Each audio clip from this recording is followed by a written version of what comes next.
right, let's get started. Fantastic. Well, good morning, everyone. It's great to have you here for our panel on AI and race against the machine. My name's Sally Ann Williams. I'm the CEO of Cicada Innovations, and I'm excited to be facilitating this discussion today. One thing I want to do, it's really important for us to kick off with this, is to acknowledge the traditional owners of the land on which we're meeting today. And I know that they're many and varied. I'm on the land of the Gadigal people of the Eora Nation, and I want to pay my respects to elders past, present and emerging, and acknowledge the connection that they have to the land, to the sea, to the skies, to the water, to history and to culture, and the continued care that they have for the nations on which we're living today, which is now known as Australia. So just join with me in a moment. If you know what country you're on today, I just encourage you to take a moment to acknowledge that country as well and the traditional owners of the land. I want to give a big shout out this morning to our sponsors, the Department of Foreign Affairs and Trade, and to Trudy, who will be joining us at the end of the session to give us some thoughts about what she's hearing today. They've been passionate about this conversation about AI, and particularly the role that we have as women. We have an all-female panel today, and that's not just because they're women, that's because they're actually rock stars in the fields that they do, but really passionate about engaging in this discussion and bringing knowledge and understanding to all of us in Australia and globally about both the opportunities and the challenges and the things that we need to be aware of. So a little bit about Cicada Innovations, and then we're going to dive right into it. Cicada Innovations is Australia's pioneering deep tech incubator, supporting startups and scale-ups. We've actually almost 20 years old. We'll be 20 years old in August this year. And we're really focused on solving the world's most pressing problems through science and engineering. We're based in Everleigh in Sydney, and we have a whole host of people in our building. We have entrepreneurs, we have scientists, we have researchers. We work closely with government, with universities, with industry, and we've helped over 300 companies so far in their journey to raise significant capital, to grow their businesses and to go on and work to solve problems in the world in health, in agriculture, in all sorts of areas that we're, really challenged and we're faced as challenges in society. And our role is to support and nurture them and grow them for the long term. And we love what we do. And we're really thankful for the opportunity that we have to work with our shareholders every day, University of Sydney, University of New South Wales, UTS, and Australian National University in Canberra. So a couple of housekeeping tips and tricks for those of you that are watching and just joining us, and we'll pop these in the chat as well as a reminder. We are going to make this open to questions from the audience, so please use the Q&A function at the bottom of your screen and ask questions in there, and we'll get to as many of those as we can. And if you're lucky, if there's any ones that we don't get to, I know all of our three panelists really well, and I know where to find them on Twitter, so we might chase them up and ask them to answer on there as well. And they're quite outspoken, so I don't think they'd shy away from answering any questions. And I see the giggles of some of their faces, so I know that I've hit the mark. You can upvote questions, of course, if there's ones that you really, really want to see an answer to, upvote them. And if you have any issues at all today in the conversation, please just go into the chat feature and reach out to one of the Cicada team, and they will do their best to resolve that for you. All right, so let's get underway. I'm going to kick off by introducing our panelists, and I do want to just make a short note. We've had a bit of an unexpected change, which I do want to explain to you. So Dr. Katrina Wallace is unfortunately unable to join us today. She is attending a funeral, but she did want to share with me, or want me to share with you her apologies, and also to acknowledge who she is celebrating the life of today. And she's celebrating the life of Helen Rubinstein, who's a biochemist. She died at aged 89. And she was one of the pioneering women in STEM in Australia. And so we just want to acknowledge what she has contributed to society and contributed to all of us. We want to thank her for that contribution, and our thoughts and condolences are with Dr. Wallace and her family and friends this morning as they join together and celebrate that life.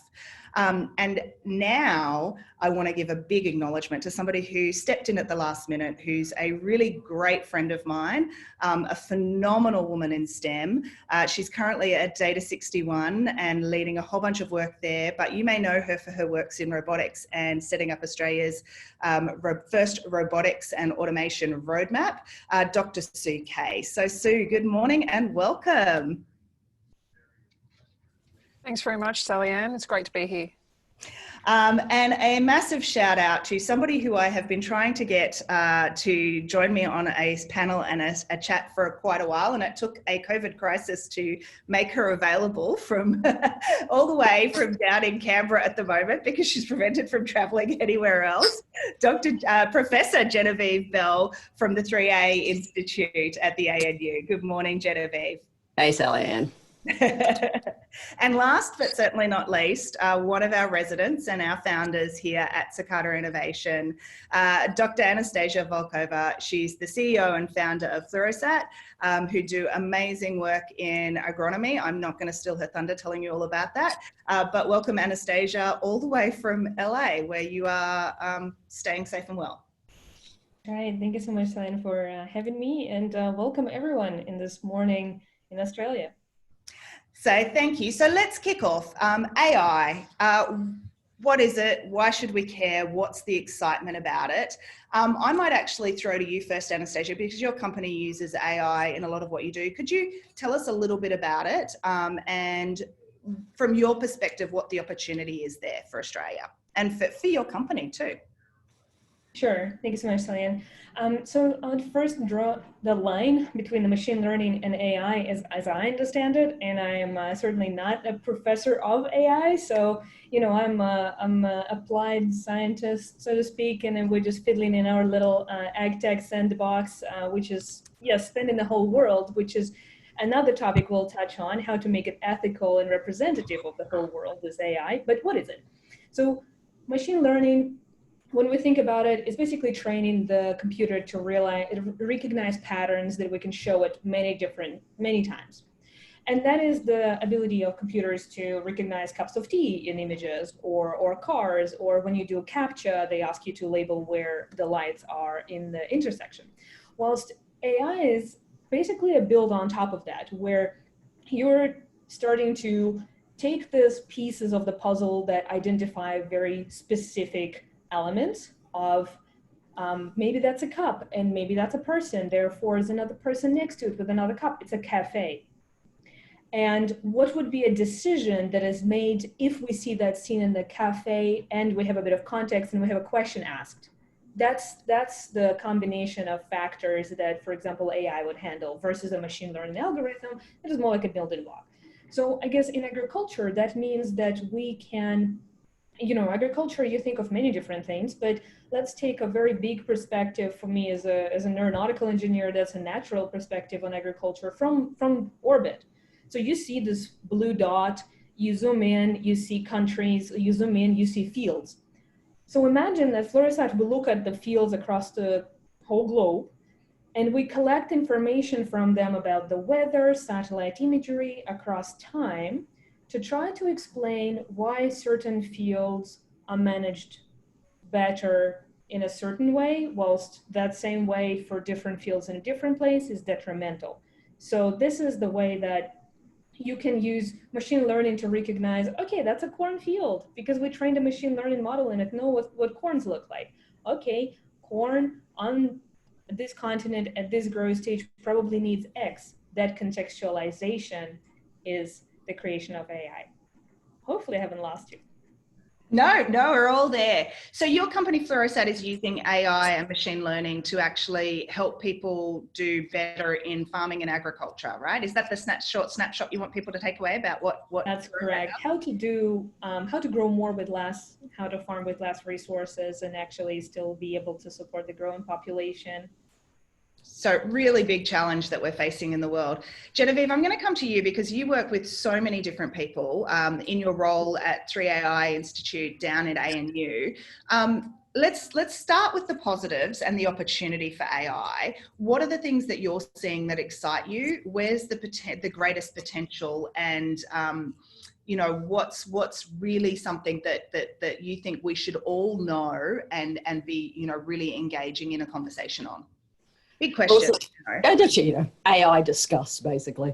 Listen, I always think you have to go back to where AI starts. So, I mean, for me, that means going back actually to the original documents, 1955, 1956, right? And a collection of mathematicians and scientists in America looking at computing that was sort of, you know, growing at incredible rates and thinking to themselves, what on earth are we going to do with this? And back in 55, 56, you know, they set themselves 4 tasks, right? They would be able to teach a computer to recognize speech. They'd be able to teach it to recognize abstractions and symbols. So Anastasia's pictures of corn. That it would be able to do things that only humans could do in 1955, and that it would be an object that would learn for itself. And if you think about what that must have been like to sit in 1955 and say, we're going to take that incredibly large, noisy machine in the other room, because it was a whole room's worth of machine, and we're going to teach it to be able to do things that humans can do. And 60 plus years later, we're starting just now to realize some of the promise. So why is that history important? Well, I think it's sometimes really easy to think that AI got invented in the last 5 years, but the reality is this has been a long-standing set of preoccupations, funding challenges, intellectual challenges, proof points that extends over a 60-year period. And so for me, part of when I want to think about AI, it's not just thinking about it now, it's thinking about all the legacy that's come with it, because that has shaped some of the things it does and doesn't do well. So sitting in 2020, the things that are interesting are, of course, about what feeds and fuels AI as much as the AI itself. So what makes possible the kind of last 10 years worth of progress is the incredible accumulation of data, all kinds of data, photos of teacups, pictures of corn, temperature sensing material, geosatellite data, like almost anything can be made into data. The challenge is, of course, the same thing, right? Almost anything can be made into data and stripped frequently of its context, stripped of the conditions under which it was collected, which also means stripped of some of the ways you'd know, not all data is created equal. No data, in my mind, equals truth. And every piece of data can be subject to some kind of critical inquiry. And so for as much as the potential is, there's an extraordinary amount of material that we can now use to prime AI to do interesting things. There's also an extraordinary amount of complexity that comes with doing that. And so for me, the opportunities are enormous, but so are the challenges. And they're challenges about regulations and standards. They're challenges about how you get to a shared agreement about, well, okay, now you've seen a field of wheat or corn. Not every country has the same notion about what an intervention to wheat and corn should look like. Some countries regulate everything from how you fertilize it to how you harvest it to what kinds of wheat and corn you can grow. And so thinking about it as a contextual problem and as an opportunity space, those for me are all the big questions, right? But that sort of means you have to think about where's the data coming from, what are the projects you want to use AI for, because it's not good for everything. And how do you draw the line between some of the extraordinary promise and some of the actual, well, pragmatics. Yeah, I really love that you contextualize that at the start by saying this is not something that's just emerged over 5 years. I think that's actually a really important thing to note in Australia. I think we're great adopters of technology in this country. We're one of the earliest adopters of any piece of tech that comes out. As consumers, we love it, we take it, we use it. We have one of the highest smartphone penetration rates in the world. It is kind of ridiculous how happy we are to engage in technology.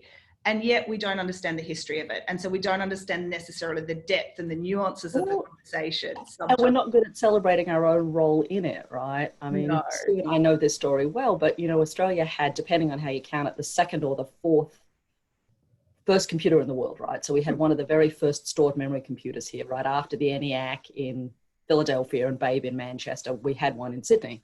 Yeah. In those days called Cicero, later to be called CIRAC when it moved to Melbourne. But, you know, we built one of the very first computers on the planet. It had a novel architecture system. It was like no other. And it actually lasted longer than all that first generation of computers did. It was still running in the 1960s. And, you know, we were early adopters of both making the computer, but also we had one of the very first programming languages here because we worked out how to run it to do things with it. So not only are we consumers and users of that technology, but we have an incredibly early history in actually making them too. And I think we sometimes don't remember that part of our own narrative. So. Yeah, I would 100% agree. And I think that's part of the challenge and the opportunity that we have today in talking about this conversation is educating people. AI is more than a chatbot on your website. Mm-hmm. Please make it more than a chatbot on your website. And some of the biggest names in robotics in the US are Australians. So Rodney Brook at MIT, John Kay at Berkeley, you know, they all come out of, in fact, the same program in Australia, which is always interesting. But, you know, we have a whole collection of pieces we contributed to that story in the US as well as here. Absolutely. So Sue, I want to throw over to you because this is a space that I know that you're passionate about and you have become very excited about, and even more so in the last few years. What is it that excites you, and where are the particular areas of focus that you think as Australia that we should be getting excited about, jumping on board, you know, having discussions about for our potential? You know, I think about this in both the context, an ordinary context, but particularly in a COVID recovery context. Yeah. We do have this history and this capabilities that Genevieve says. So what is it that for you that you think we need to be talking about and focusing on? I think that artificial intelligence, and the reason I'm so excited about the situation that we're currently in terms of what the opportunities are, is simply because it gives us the opportunity to augment human potential if we use it the right way. And what that means is it opens up new doors for us, and it allows us to create things that alone we could never create. And I think people often don't think of anything that's artificial as being creative in its own right, but increasingly what we're seeing is the application of artificial intelligence is really just opening our minds up to different possibilities that it may have taken humans a very long time to ever come up with. So we're seeing pieces of art and other things that are being developed that, or just the design of components is being completely changed by the application of artificial intelligence. So in the robotics lab at CSIRO's Data 61, we apply machine learning to a range of things. First off, we have a look at the type of materials that we should use to create robots. Now, you know, as Genevieve said, we're getting so much data nowadays, and a lot of that is actually thanks to artificial intelligence, that new materials are being created by the thousands, and it's impossible for a single person to have their mind around what all the properties of these new materials are and where they could be used to benefit us in doing different things. And so by applying machine learning, we can actually go through all of that data, figure out, well, this has the material properties that might make a robot that's great at doing, you know, walking through water or whatever the task is that we need it to do. But then we actually apply machine learning to the design of the component itself. And as I said, because, you know, this machine learning is not constrained by its, you know, its human experience of the world, it can often come up with designs that we would never really have thought of ourselves. And based on that, we can then apply those designs, but further we use machine learning to actually train the robots how to interact with the world. And so it's, you know, really from cradle to grave, the application of machine learning and artificial intelligence to try and create robots. And to do this, I guess what it's doing is really speeding up that creation process, because it's not a short, particularly with hardware, it's not a short product cycle. So, you know, once you've actually come up with a great idea for something that will help someone, then, you know, you have to go through a lot of, you know, iterations of design, and it just cuts down the speed with which we can do that process. And I think there is probably no other area post-COVID that will be as important as the application of artificial intelligence, not only in helping Australia and other countries to recover from the current crisis, but just to help us maintain sovereign supply chains or even create sovereign supply chains. Because, you know, like it or not, Australia is a huge continent with a small population. There is a limit to what we can do with the number of people that we have. And that is where artificial intelligence can be our best friend. It can help us to actually fill in some of the gaps that might mean that we can create some of the things that we need, as has been evidenced by this pandemic, that actually we would really like to not be reliant on anybody else to create. And I think that's the real opportunity for us moving into the future, identifying sovereign supply chain capabilities that are required and seeing how we can use artificial intelligence to help us make sure that we can do that. And also, I mean, just in general. I'm really passionate about making sure that we have an ecosystem here in Australia that supports the development of technology and talent, and make sure that we have the opportunities to keep that talent and those technologies here in Australia and export them to the world, of course, but to make sure the opportunities are actually here. I love that. I want to come back to opportunities in a sec, but I just want to reflect on, you use the word creativity quite a lot in that answer. And I love that, because creativity and AI is an absolute winner for Australia. So I want to give, how many people know that Australia's actually won Eurovision? So this year, I know this because I'm in insider knowledge, I may have been on the team, but Australia this year competed for the very first time in the very first Eurovision Song Contest that was an AI generated song contest, and Team Australia from Uncanny Valley actually won. So, you know, AI for good in Australia. We get to win Eurovision. We may not win it any other way, but that was a little bit of fun trivia. Talking about what's next and capacity building and looking at the opportunities for Australia post-COVID, post-transformation, you know, let's dig into that a little bit, and I'm going to throw it open to the panel. What are sort of the very practical fields and opportunities that you see in the next 3 to 5 years emerging for Australia, and what do we need to do to get there? Because I think skills and talent is a really challenging conversation for us to have, and we need to talk about that. And also the policy piece is a really big challenge. But, you know, in the frame of the opportunity for us, where do you think Australia needs to be focusing our attention? And, you know, what are the industry participants out there on this today listening to us? Where should we be directing them to sort of say, look at this, invest here. This is the opportunity for us. I'll throw that wide open to whoever wants to answer. Let's all not all speak at once. Listen, I always think, you know, the opportunity space is complicated and evolving. If you think about Australia over the last 6 months, you just sort of replay the tape back to January, before the pandemic was sort of announced as such.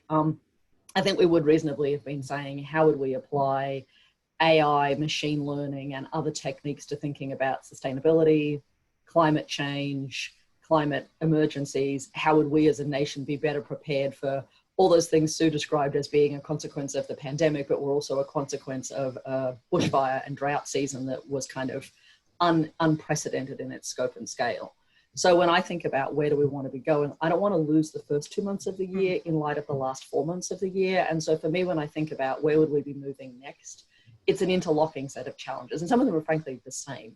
They're about how do we think about occupying what you reasonably described as a very large continent, but one that has a number of quite exquisite challenges. So there's a piece about what do we want the future of our cities to look like? What do we want the future of our regional and remote communities to look like? How do we want to think about what it means to live sustainably inside this particular continent with the constraints we know we have moving forward? How do we think about managing both our supply chains, but also our knowledge chains?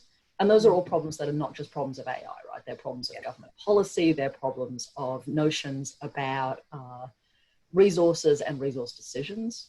And for me, most of that starts with a couple of things, right? It starts with how do we invest in education?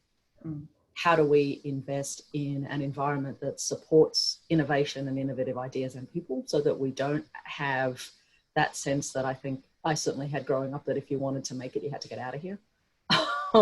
So there's a bit that sort of says, how do you encourage people to learn? How do you encourage people to stay? And how do you encourage people to solve the problems we have here? Because actually solving some of those problems will scale globally anyway. But for me, that means investing in education, investing in how you develop a set of innovative sectors, but also how do you articulate a problem set that feels both authentic and, well, big enough that it's going to matter. Great call. I know for me, I always think about the problem sets, and I often frame them in the light of the UN SDGs, because they're problems that we're all facing in the world, and big problems have large addressable markets, and they need both humans and the machine to come together to solve them a little bit. But they're complex and they're hard. Yeah, absolutely. But I think, for me, it's been easy in the face of the last 4 months to forget that the conversation that began the year was really one about sustainability and climate. And I keep thinking that whatever we come out the other side of this with, that can't be lost as part of the story, because that's going to be a critical thing that in Australia both we have to tackle, but also that we have an opportunity to do something with that's interesting. Absolutely. Anastasia, I want to throw to you because I think in the context of climate and agriculture, you know, that is a huge challenge, and feeding the world's population we know is already a challenge. We're not responsible for it all here, but we can contribute. So you work in this intersection of really trying to look at that. So can you just unpack that a little bit for us, where you see that opportunity lying? Yeah, absolutely. And this is really starting to fire up my neurons when you started saying SDGs and climate, and this is really something that is inherently part of the solutions that we're developing. It's always has that aspect to it, like what's the impact that we're making.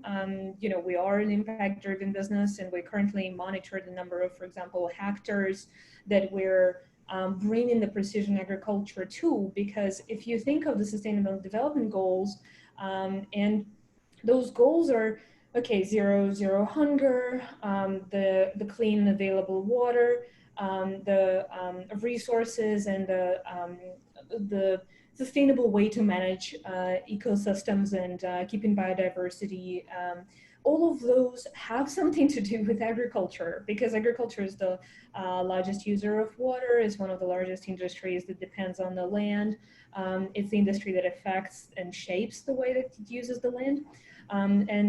Ultimately, it all ties back into, as Genevieve mentioned, the consumer demands on sustainably grown, traceable, transparent products that have really skyrocketed in popularity at the start of COVID, when we're all encouraged to buy local and understand where the food is coming from. And everyone here in the US saw the crisis of the food system, and it's the logistics crisis, as it is the crisis of not being able to actually match the demand and supply. So one of the biggest problems, you know, I'm just going to relieve the 100 people on this webinar, that it's not because we can't produce the food that we are at this threatening change, is because we are actually not smart enough to figure out how to deal with it when we produce it. That is the biggest problem to solve for outside of the production space. And so if we dive deeper into the production space, there's a question / comment from Paul Dovas in Q&A. How will the COVID period change the politics around AI, given the threat to jobs? And if the answer is a standard AI will create new jobs, can it create more jobs that it will replace? And I want to take it from the perspective of the agricultural sustainable application space, because people often say, okay, well, AI will replace people on the land. I was like, well, how so? Who has decided that that's going to be the case? Because we're going to have robots to Californian farmers that can't get labor otherwise, or to Australian farmers that can't have labor coming to support their economy anymore. And you know, US had a more prevalent problem with the Mexican border, but now when Australia is closed, what about the seasonal workers in the fresh produce industry? Who's counting on their existence? Everyone is counting on them coming and helping harvest the crops and operate on those farms. And it's a hard job. In my second year of uni, I worked on strawberry farm in Germany. I don't think I ever told you. On the strawberry farm in Germany, and you have to be on your knees the whole time. You don't want to be that seasonal worker, but it teaches you a lot about what agriculture is like. And if you had that farmer deploy that team efficiently, because you knew that that strawberry field is is ready to harvest, and they need to go and harvest it today, versus this other field which is on the other side of town, where you can lose the time going there and back and forth. That's the fuel that you lost, that's the money that you invest in the wrong way. But it's all about the information that Genevieve was talking about.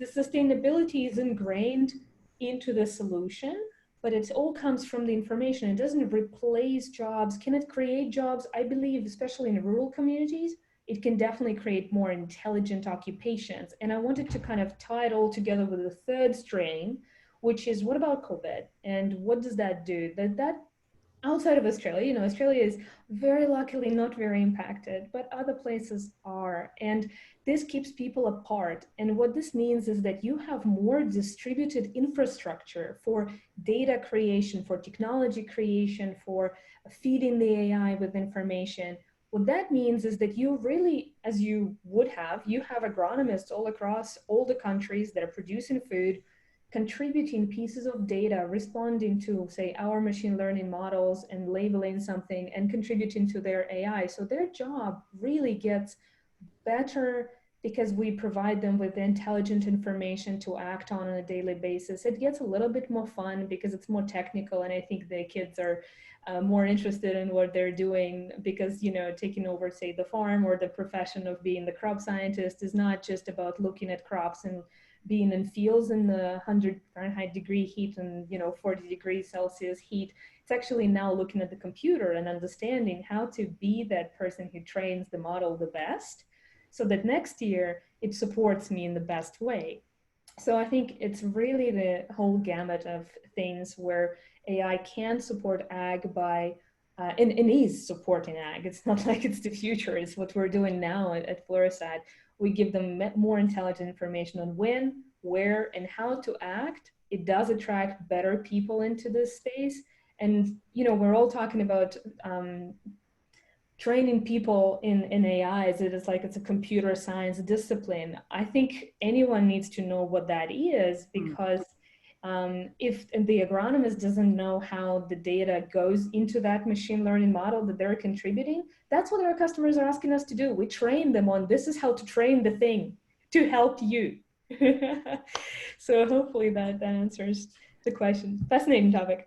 It's a really big topic. I'm seeing we're getting a lot of questions coming in on the Q&A now, which is great. And I'm going to actually try and wrap a couple of them together as I want to try and sort of pivot the conversation. I think there's a huge amount of opportunity in AI, but we've all kind of swirled around this and touched on it. We need to think about the ethics of it and, you know, what is it that we need to be aware of? And I think this comes to an education piece, and it's an education of people in Australia, it's an education of our business leaders, it's an education of community to understand both the benefits and the consequences so that we can make really strong decisions about data and data sets. And there's this great question in here from Ingrid Mason about cultural institutions, and that they've created, you know, they've collected huge data sets of images of people.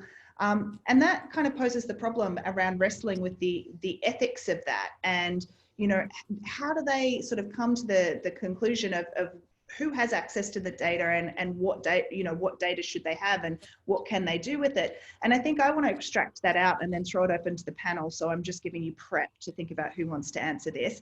But I don't think it's just about cultural institutions and imagery. I think about this one in the context of our financial data and the impact that that can have on society and decision making. And we've kind of seen cases of this where Apple's credit card and their offerings got a little bit of a hammering when they first came out in the US, because there were men out there going, why did my wife get a lower offering of credit than what I did when she earns more than me? And for Australia, if I contextualize this, you know, Australia, women didn't have their own bank accounts until very late in the scene. You'd be kind of horrified when you start to look at these things, and when we could first get credit cards. So what does our 100-year of banking data say, and what is it, what decisions are going to come from that? So how do we wrestle with these questions around, you know, the cultural sort of side of things, but also the data side of things, and what's the discussion that we should be having? And I'll throw this open wide, not just in a policy context, but as business leaders, when we're thinking about building AI,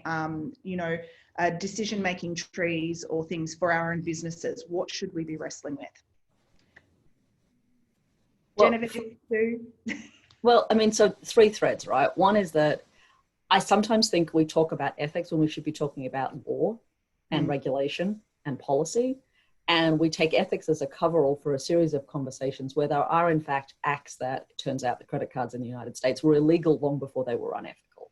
So in the United States, there are, in fact, protocols about how you determine credit scores, and discrimination by gender turns out to be a thing you're not allowed to do by law. It's not an ethic. Yes, it's an ethical problem, but it's also an illegal problem. And so for me, I think there's work we ought to be doing as scientists, as researchers, as regulators, as business owners, to make sure that we are operating inside the actual written laws as they currently exist, number one.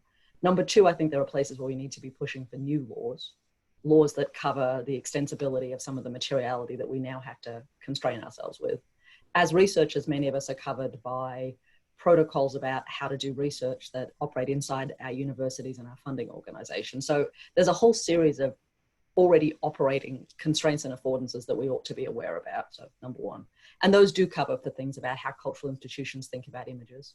And there are some lovely protocols that have been developed in that space, particularly in Indigenous Australia, looking at ownership and rights in data. The South Australian Museum has been a real kind of leading light in this, and how they've thought about doing both retrospective informed consent, how they've engaged Indigenous communities to think about access to cultural materials. So there are ways of doing those things. I think the second piece is, again, we have to be mindful about the places that we're using AI solutions and what we're driving towards, and being really clear about what the intentionality is. I think it sometimes surprises me that we are surprised that companies are engaged in the business of seeking profit. That's kind of what most companies do. And so the aim to be profitable is often a driving force here. And so being clear, as I think we sometimes aren't very good at doing, of remembering that much of the AI that is being built on the world's planet is being built inside for-profit organizations to drive profitable activities, means that we should be also critical of those as tools of business, not just tools of scientific inquiry, because they're not tools of scientific inquiry, they are tools of business. And then the third question that I know is running hot in the chat here is about what that means in terms of how we should be driving better education. Yeah. And I think Anastasia's absolutely right. We ought to be making sure that there is shared literacy across many different fields of both data and of tech potential. But I also happen to think, as someone who is a professor of AI by happenstance and circumstance only, and who actually has a PhD in cultural anthropology and was trained in the HAS side of any university division, I actually think that conversations across the disciplines and between the disciplines are critical. And I go back to one of the founding fathers of AI who said that if we were ever going to be successful with the technologies of it, he said in the 20th century, he said either the poets will have to be engineers or the engineers will have to be poets. And for me, whenever I think about what it means to imagine where you invest in education, I think you have to invest across all of it, because those questions of ethics, but also of possibility, span all the disciplines. And so the idea that we should be incentivizing only one part of the ecosystem, for me, is always troubling. Yeah, 100%. That was my little golf clap for that as well. So I think it's a really important point to make. And actually, if I look back at the conversation that Anastasia's had, that you've had, that Sue's had, and I'm going to throw to you in a sec, Sue, for your input, but none of us are talking about disciplinary silos here. We're actually talking about AI and the technicality of it and what the opportunity is in context, and in context of the opportunity of another area, whether it is business or research or science or humanities, or, you know, it is always in context, and it is always with something else. And this divisionary sort of silos or disciplinary silos that we have, I think, is one of the, you know, greatest challenges that we face to kind of try and overcome in actually coming forward and going, well, this is the opportunity in front of us, and this is how we think about it, and getting that diverse sort of that diverse skill set around the table to wrestle with some of these.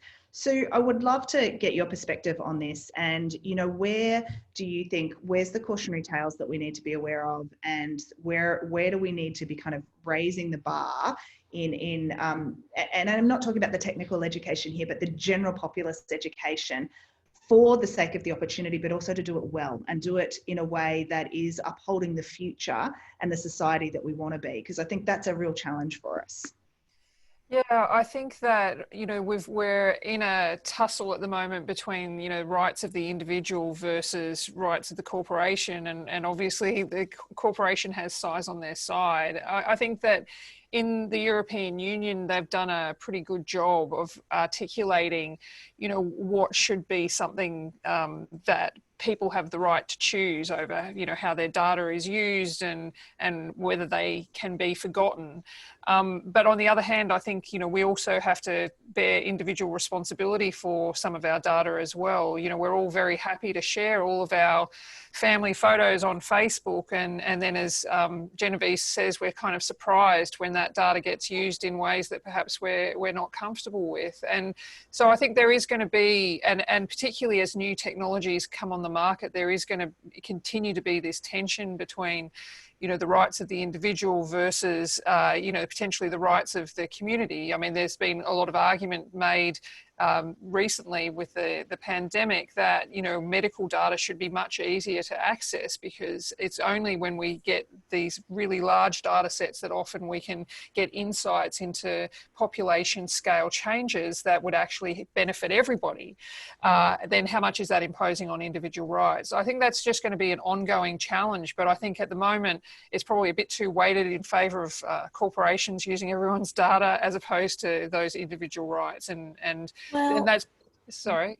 I was going to say, can I push you those two? Because I mean, it's one of the things that's really striking to me about having come home from 30 years in the US, right, is that the US really does talk about individuals as the smallest unit of kind of social meaning, but the most sort of startlingly positive thing for me about the last 4 months in Australia has been how willing we were to imagine there was a community response, not an individual response. And so I also think about how do we imagine multiple levels of how data is collected. It's not just about the individual, but about the community. And then I do think that there are some communities who probably have had less say in how their data gets taken from them.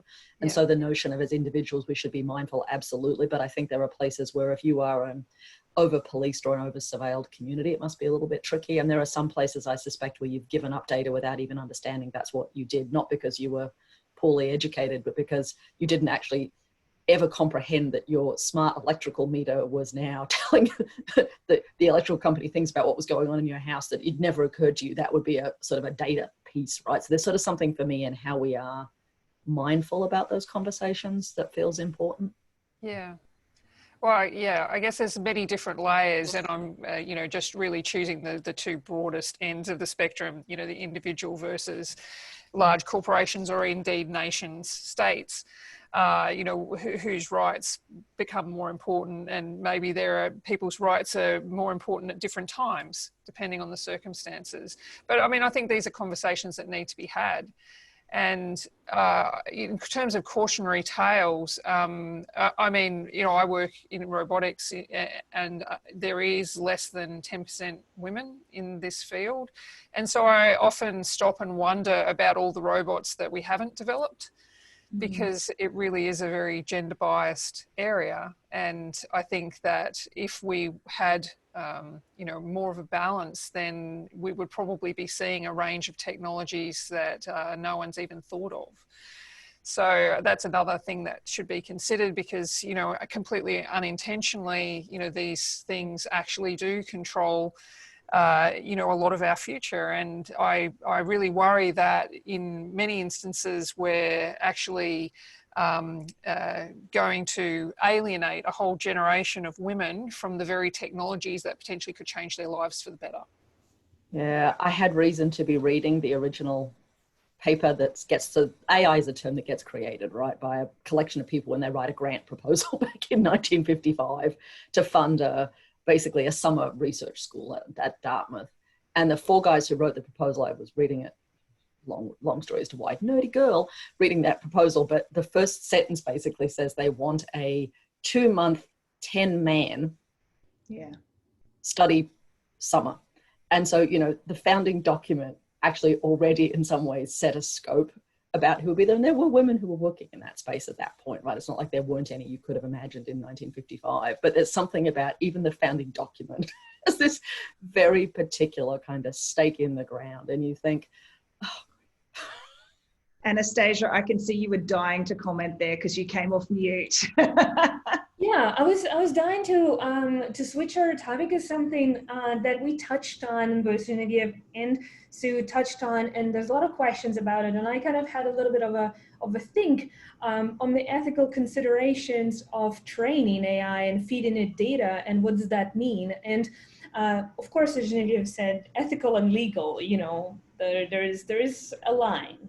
And so let's leave the legal on the legal side, where it's in the license that you can't use something unless it's for research, or if it's in the terms of use that you haven't read, that you have given up all this data for a free product that now sells your data and markets to you.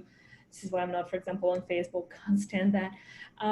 But on the other hand, if you are looking at creation of AI and data collection is a bit more of an intentional exercise, and this is where we kind of branched out into who actually does it. So let's hope that, you know, we, to an extent possible, succeed building diverse organizations. And, you know, no matter how much of an advocate I myself am, we are still, even in Florissant, like I still need to have more women, and it's a challenge with the training, with the pipeline, right? Every intern we hire so far, the last 3 have been women, but there's still need for more. So let's now look at the side of what do the people who come around this data, what do they do with it, and what are the intentions around it? And I think Genevieve touched on the contextual aspect of the data, super important. But I also wanted to give you a very brief example. There's like a question on this in the Q&A. Here's an example. If you have heard about this, that the facial recognition algorithms are trained on a certain race more than on other races, you understand what ethical inclusion would have looked like there. I'll give you an example, kind of out of the blue, well, out of the green actually. Crops. If you're trying to train what the wheat should look like, and if you read Jared Diamond's Guns, Germs, and Steel, you know that the wheat in France, the wheat in South Australia, and the wheat in Washington should look very actually similar. Like it originally emerged as one species of wheat that was taken to different places and bred. Why am I talking about this? Because if you're creating an algorithm that is helping improve the yields of the crop, for example, we've also strived for the global inclusivity as a company from that perspective as well.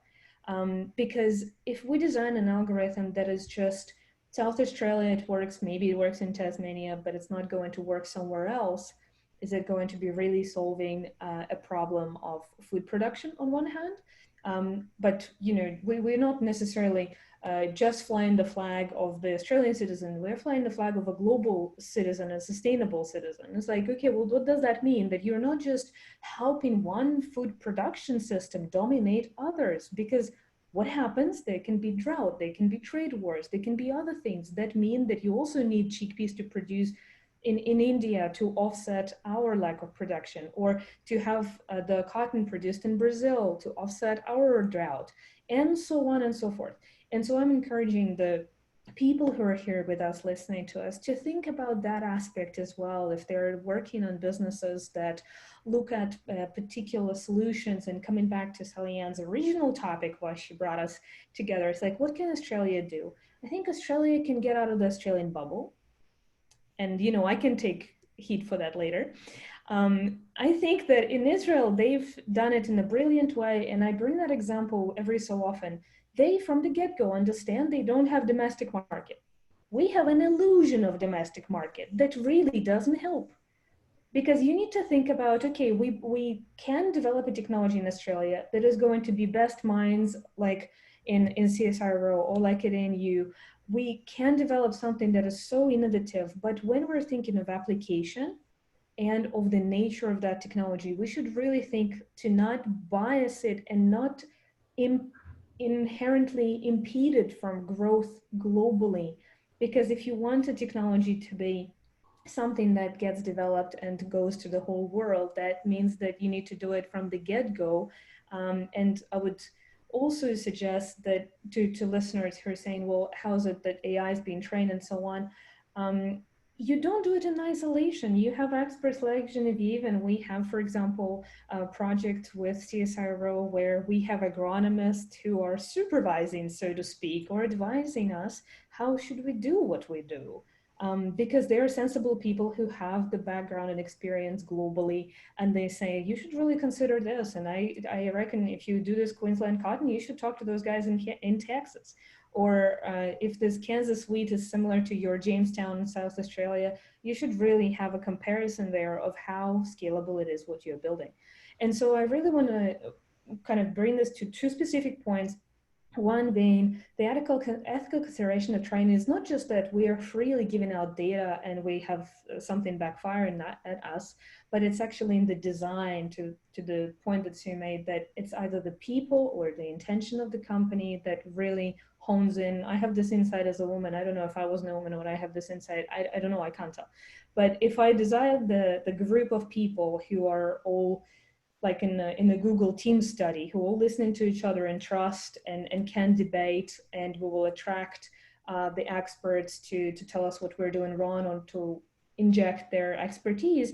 This is probably, in our practical experience, the best way you can design something and really focus it on the application to contextualize what you're designing. So I love ethics. It's such a great discussion, and I love that the fact that you've got the opportunity to like really contextualize it, because I think sometimes when we talk about AI, that's part of the challenge, right? We're talking about it in a theoretical and an abstract sense, and so see people sit there and go, yep, okay, great, I don't really understand it. When you start landing it in food or medicine or a context that we can picture and we can have that sort of, we can all relate to that narrative and that story, it helps people really unpack what the opportunity is and what the challenges are. I want to ask everybody on the panel one more question, because I am conscious of time, and I know we've got a lot of questions in the chat that we may or may not have covered in some way. I will ask my team to try and get a copy of those, and I'll share them with the participants, and if they want to tweet out answers later, they can go for it. I'll try and get on board with that as well. But the question I have is, you know, if you wanted to give one call to action to an Australian business, Australian researcher, policymaker, somebody in the context who's watching today, one call to action of how to start engaging in this conversation in Australia, whether it's about learning, whether it's about policy, you know, what would your call to action be for people watching today? Because I think it's really important. You know, we are in a COVID crisis where everybody is on lots and lots of Zoom calls, but I don't want everybody to go away from it and do nothing. Go, well, that was interesting, I learned something. It's like, no, what's the call to action when we hang up on this at 9 o'clock and we say goodbye? What is the call to action? So Genevieve, I know you've always got a call to action, so I'm going to throw to you first to give both Anastasia and Sue a bit of chance to think about that one. Sally Ann, you are mean. You know where my coffee state is in all of this. My call to action is go get coffee. Listen, I don't think it's a singular call to action. I think there are for me, there's a couple of pieces. One is that I think we actually need to be thinking about what it means to be an AI-ready society and to work in AI-ready organizations. And that means actually paying attention to a whole series of things. I would that it were one simple thing, right? But it means, you know, getting clear about what are your data sets that you require, where are they, and how do they get collected? It means being clear about what are the kinds of problems and projects that AI is best for, because it's not best for everything. For me, I think it means getting past some of the rhetoric, and it's lovely that both Anastasia and Sue don't sit in that conversation, but getting past the rhetoric that all AI is about is efficiency, as opposed to saying, actually, sometimes it's about doing things we've never done before. It's about opening up whole new conversations. It's about finding new pathways, but rather than thinking about it as it's just more of the same, for me, there's sort of a conversation there about where all the other places AI might be useful for. And then I do think there's a piece for me about doing it thoughtfully. You know, Sue was really kind of, I think, usefully recalling the GDPR legislation in the EU, which basically sets a whole lot of constraints about how this technology should fall forward. And for me, I know that there's always this conversation about, well, if we have regulation, we won't get innovation. And I just don't believe that. We have extraordinary innovation in places where there is incredibly tight regulation, as there should be. And I think this is one of these places where I'm not so much of a believer we should just try it and see what happens. I'm a believer in thoughtful innovation in this space. And so the call to action is work out what it takes to be AI ready in your organization, bearing in mind that that's not a single prescriptive action, right? It's actually a whole series of interlocking ones. And be aware that it's like all the other technological transformations we've made inside our organizations, be they business or government. It's a journey that you're going to go on, and some of it's going to involve getting it a little bit wrong. Oh, and then of course, you know, my personal call to action, I run a small program here at the Australian National University where I'm attempting to build the next branch of engineering to take AI safely, responsibly, and sustainably to scale. And any second now, opening up the call for my third cohort of students. So if you suddenly think, oh, that woman's a lunatic, but I'd like to come spend some time with her, website. And Stacey's like, did she just say that? Yeah, I did. You can find us on the internet, and you should apply. Love it. Thank you so much. Anastasia, I'm going to throw to you. Absolutely. And I think, Genevieve, you should teach more people how to do it properly, because we're spending too much time trying to figure it out ourselves. So please do. Absolutely. I think I have one consistent call to action. I think the way to Australian expansion of technology export is in taking risk internally and commercializing more eagerly. And so given that the audience for Cicada Innovations webinar usually is people who are high up in universities, research, funds, and companies, I would like to just give a shout out to those who are already doing this. You know, for example, like CSR has a known program and a ventures arm, and they're really investing in how to spin out that tech and say, this is what you should do. And I think if you are one of the attendees and you know, oh, this is such a great AI innovation, or this is the technology that would fit this application, just go and find that application, please. The more applications of the brilliant Australian research go into practical field of, you know, hit the dirt, hit the ground running. This is what I want to see more. And I think the more that happens, the more the right people will gravitate towards those industries and the investment will flow. And the more you keep your IP close to your heart, the less valuable and more dusty it gets. So that's my little takeaway. Love it. Thank you. I had a feeling that's what you were going to say. And Sue, last but certainly not least, what's your call to action for everybody today? I guess two things, just building off what Anastasia has just said and answering one of the questions in the Q&A. You know, it asks whether CSIRO can help innovative SMEs around AI technologies, and I think that is an area that we are working on, and just actually having conversations with SMEs is very helpful.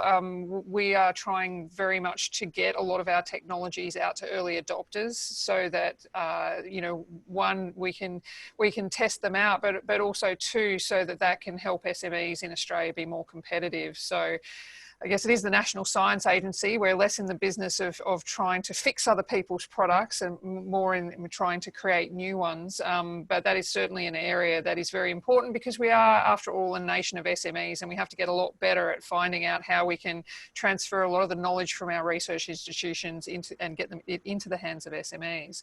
But my main call to action for anybody who is running a company or an executive is really to be very mindful of your workforce planning, because I think we cannot expect people to develop the skills that are going to be required in this new, very data-driven and artificial intelligence world that we're living in, if you're not very thoughtful about what it is that you are likely to need in the future and what are the skills that people need to get there. And I really think that in Australia, there is a bit of a dearth of responsibility from some of our corporates in terms of upskilling people.